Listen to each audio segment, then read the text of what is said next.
जय माता की। नमन है माता ब्रह्मचारिणी को, जो शक्ति, तप और धैर्य की देवी है। नवरात्रि के दूसरे दिन उनकी आराधना करने से साधक को असीम शक्ति और सफलता प्राप्त होती है। आइए उनकी दिव्य कथा को सुनते हैं और आत्मसात करते हैं। बहुत समय पहले की बात है। पर्वतराज हिमालय और उनकी पत्नी मैना अत्यंत धार्मिक और शिव के भक्त थे। उनके यहाँ एक दिव्य कन्या का जन्म हुआ, जिसका नाम पार्वती रखा गया।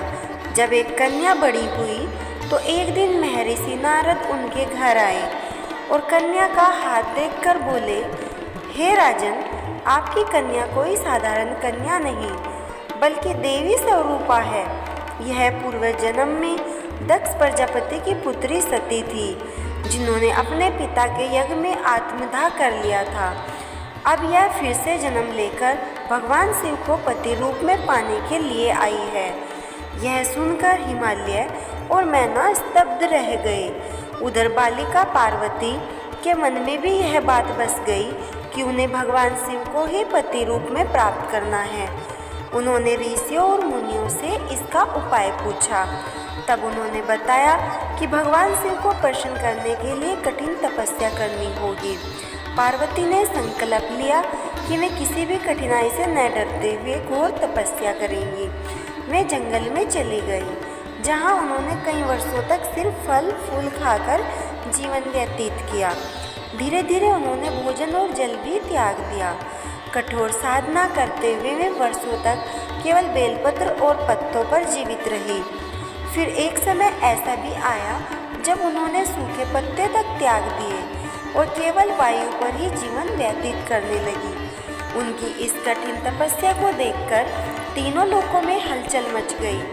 देवताओं ने उन्हें तपस्या से रोकने की कोशिश की, लेकिन पार्वती अपने संकल्प से पीछे नहीं हटी। अतः उनकी भक्ति से प्रसन्न होकर स्वयं भगवान शिव प्रकट हुए और कहा, हे देवी, मैं तुम्हारी तपस्या से अत्यंत प्रसन्न हूँ। इतना कठोर कब कोई भी स्त्री इतना कठोर तप नहीं कर सकती। तुम्हारी यह घोर तपस्या अब समाप्त हुई। मैं तुम्हें अपनी अर्धांगिनी के रूप में स्वीकार करता हूँ। भगवान शिव के इन वचनों को सुनकर देवी पार्वती की तपस्या सफल हुई।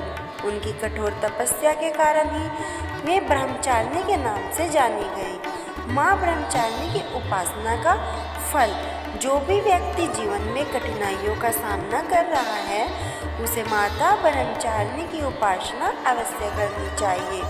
उनकी कृपा से साधक में धैर्य शक्ति और आत्मविश्वास की वृद्धि होती है।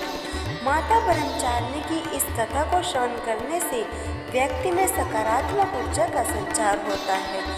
इसलिए जो भी वर्ग श्रद्धा से इस कथा को सुनता है, उसके जीवन में सभी बाधाएं दूर होती है। अगर आपको हमारी वीडियो पसंद आई है तो हमारे चैनल पीहू नॉलेज को सब्सक्राइब करें और वीडियो को लाइक करें। और हाँ, कमेंट में जय माता दी लिखना ना भूलें। जय माता की।